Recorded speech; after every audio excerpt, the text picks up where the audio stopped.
KGF ಹಾಗೂ ಬಂಗಾರಪೇಟೆ ತಾಲೂಕಿನಲ್ಲಿ ಕಾರ್ಯನಿರ್ವಹಿಸುತ್ತಿರುವ 2024-25 ಸಾಲಿನಲ್ಲಿ ಜಲಜೀವನ್ ಮಿಷನ್ ಕಾಮಗಾರಿಗೆ ಕೆಲಸದಲ್ಲಿ ಪ್ರಕರಣ ಎಇಇ ಸೂರ್ಯಪ್ರಕಾಶ್ ಮತ್ತು ರಾಜಶೇಖರ್ ಹಿರೇಮಠ್ ಇಂಜಿನಿಯರ್ ಇವರ ಅವಧಿಯಲ್ಲಿ ನಡೆದಂತಹ ಕೋಟ್ಯಾಂತರ ರೂಪಾಯಿ ನಡೆಸಿದ್ದಾರೆಂದು ಜಲಜೀವನ್ ಮಿಷನ್ ಕಾಮಗಾರಿಗೆ ಕೆಲಸದಲ್ಲಿ ಪ್ರಕರಣ ಲೋಕಾಯುಕ್ತರಿಗೆ ತನಿಖೆಗೆ ನೀಡಬೇಕೆಂದು ದಾಖಲೆ ಸಮೇತ ಸುದ್ದಿಗೋಷ್ಠಿ ನಡೆಸಿದ ಕರ್ನಾಟಕ ರಿಪಬ್ಲಿಕನ್ ಸಂಘಟನೆ ರಾಜ್ಯಾಧ್ಯಕ್ಷ ಹಾಗೂ ಸಂಸ್ಥಾಪಕ ಜಿ.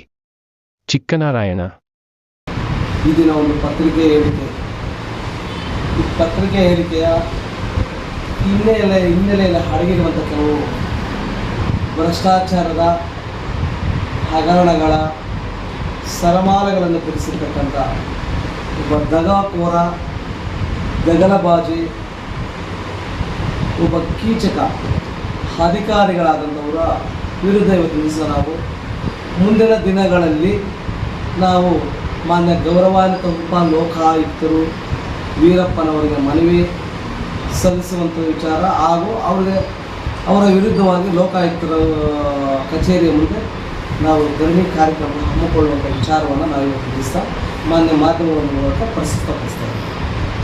ಕಾರಣ ಏನಂತ ಹೇಳಿದ್ರೆ 2022ನೇ ಸಾಲಿನ 2024ರ ಸಾಲಿನಲ್ಲಿ ಕಾರ್ಯನಿರ್ವಹಿಸುತ್ತಿದ್ದಂಥ ಸಂದರ್ಭದಲ್ಲಿ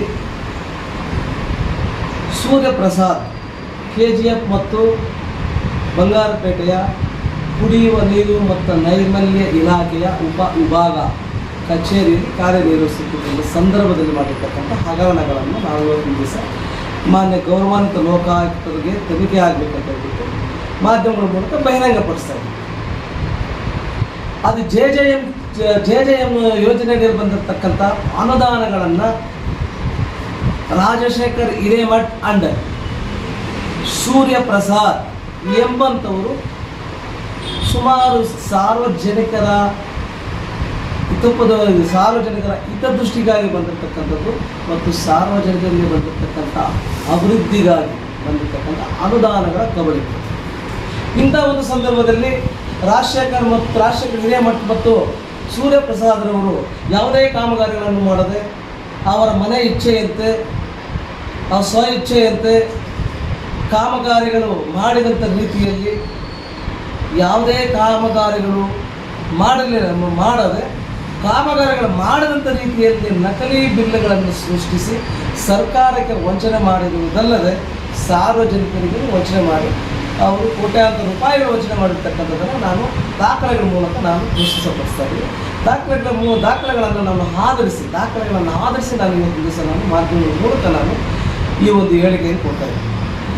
ಈ ಒಂದು ರಾಜಶೇಖರ್ ಹಿರೇಮಠರವರು ಮಾಡಿರ್ತಕ್ಕಂಥ ಜೆ.ಜೆ.ಎಂ ಯೋಜನೆ ಅಡಿಯಲ್ಲಿ ಬಂದಿರತಕ್ಕಂಥದ್ದು ಸುಮಾರು ಹಳ್ಳಿಗಳಲ್ಲಿ ಜೆ.ಜೆ.ಎಂ ಕಾಮಗಾರಿಗಳು ಮುಗಿದಿಲ್ಲ. ಆದರೂ ಕಾಮಗಾರಿಗಳು ಮುಗಿದ ರೀತಿಯಲ್ಲಿ ವರ್ಷಾಂತದಲ್ಲಿ ತಾಳೆಯಾಗುವಂಥ ರೀತಿಯಲ್ಲಿ ಇವತ್ತು ದಿವಸ ಅವರು ದಾಖಲೆಗಳನ್ನು ಸೃಷ್ಟಿ ಮಾಡಿ ಅವರು ವರ್ಗಾವಣೆಯಾಗಿರ್ತಕ್ಕಂಥದ್ದು. ರಾಜಶೇಖರ್ ಹಿರೇಮಠರವರು ಸೂರ್ಯಪ್ರಸಾದ್ ಅವರು ನಿವೃತ್ತರಾಗಿದ್ದಾರೆ. ಆದರೂ ಕೂಡ ಅವರ ವಿರುದ್ಧವಾಗಿ ಅವ್ರು ಮಾಡಿರ್ತಕ್ಕಂಥದ್ದು ಮಾನ್ಯ ಗೌರವಾನ್ವಿತ ಲೋಕಾಯುಕ್ತ ತನಿಖೆ ಆಗಲೇಬೇಕಂತ ಹೇಳ್ಬಿಟ್ಟು ನಾವು ಈ ಸಂದರ್ಭದಲ್ಲಿ ಹೇಳ್ತಾ ಇದ್ದೀವಿ. ಅದರಲ್ಲಿ ಸೂರ್ಯಪ್ರಸಾದ್ರವರು ಸುಮಾರು ಅಂದರೆ ಹಣದ ಸಾಮಗ್ರಿಗಳನ್ನು ಖರೀದಿ ಮಾಡಿದ ರೀತಿಯಲ್ಲಿ, ಫಿಲ್ಟರ್ ವಾಟರ್ಗಳನ್ನು ಅಲ್ಲಲ್ಲಿ ಅಳವಡಿಸಿದ ರೀತಿಯಲ್ಲಿ ಅವರು ಕಾಮಗಾರಿಗಳು ಮಾಡಿದ ರೀತಿಯಲ್ಲಿ ಬಿಲ್ಗಳನ್ನು ಮಾಡಿದ್ದಾರೆ. ಆದರೆ ನಾನು ಅವರ ME ಪುಸ್ತಕ, ಬ್ಯಾಂಕ್ ಪಾಸ್ ಪುಸ್ತಕ ಮತ್ತು ಅವರು ಮಾಡಿರ್ತಕ್ಕಂಥ ಬ್ಯಾಂಕ್ ಪಾಸ್ ಶೀಟ್ ಅಂದರೆ ವರ್ಷದ ಪಾಸ್ ಶೀಟ್ ಮತ್ತು ಅವರ ನಕ್ಷೆ ಏನು ತಯಾರು ಮಾಡಿದ್ದಾರೆ ಎನ್ನುವಂಥದ್ದನ್ನು ದಯವಿಟ್ಟು ಮಾನ್ಯ ಗೌರವಾನ್ವಿತ ಲೋಕಾಯುಕ್ತ ತನಿಖೆ ಆಗಲೇಬೇಕು.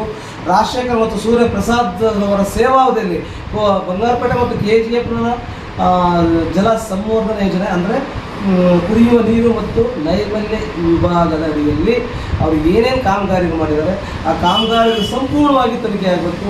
ಆ ಕರ್ತಗಳು ತನಿಖೆ ಆಗಬೇಕು. ಅವ್ರು ಮಾಡಿರ್ತಕ್ಕಂಥ ಬಿಲ್లుಗಳು ತನಿಖೆ ಆಗಬೇಕು.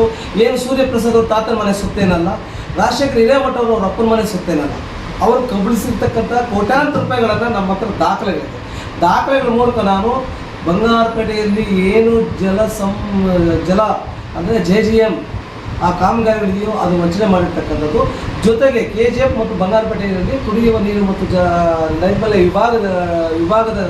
ವಿಭಾಗದ ಅಡಿಯಲ್ಲಿ ಆ ಕಚೇರಿಯ ಅಡಿಯಲ್ಲಿ ಬಂದಿರತಕ್ಕಂಥ ಅನುದಾನಗಳನ್ನು ಕಬಳಿಸಿರ್ತಕ್ಕಂಥದ್ದನ್ನು ನಾನು ಮಾನ್ಯ ಗೌರವಾನ್ವಿತ ಲೋಕಾಯುಕ್ತರ ಕಚೇರಿಗೆ ನಾನು ಮನವಿಯನ್ನು ಸಲ್ಲಿಸಿದ್ದೀನಿ. ಜೊತೆಗೆ ನಮ್ಮ ಕುಡಿಯುವ ನೀರು ಮತ್ತು ನೈರ್ಮಲ್ಯ ವಿಭಾಗ ಬಂಗಾರಪೇಟೆಯ ಅವರ ಕಚೇರಿಯ ಮುಂದೆ ರಾಜಶೇಖರ್ ಹಿರೇಮಠ್ ಮತ್ತು ಸೂರ್ಯಪ್ರಸಾದ್ ಅವರ ವಿರುದ್ಧ ನಾವು ಹೋರಾಟವನ್ನು ಮಾಡ್ತಾ ಇದ್ದೀವಿ. ಈ ಮೂಲಕ ನಾನು ಮಾಧ್ಯಮಗಳ ಮೂಲಕ ನಾನು ಬಹಿರಂಗಪಡಿಸಿ ಅವರ ದಾಖಲೆಗಳನ್ನು ಮಾನ್ಯ ಗೌರವಾನ್ವಿತ ಮಾಧ್ಯಮಗಳಿಗೆ ಪ್ರಸ್ತುತಪಡಿಸ್ತಾ ಇದ್ದೀನಿ, ಅವ್ರಿಗೆ ಸಲ್ಲಿಸ್ತಾ ಇದ್ದೀನಿ.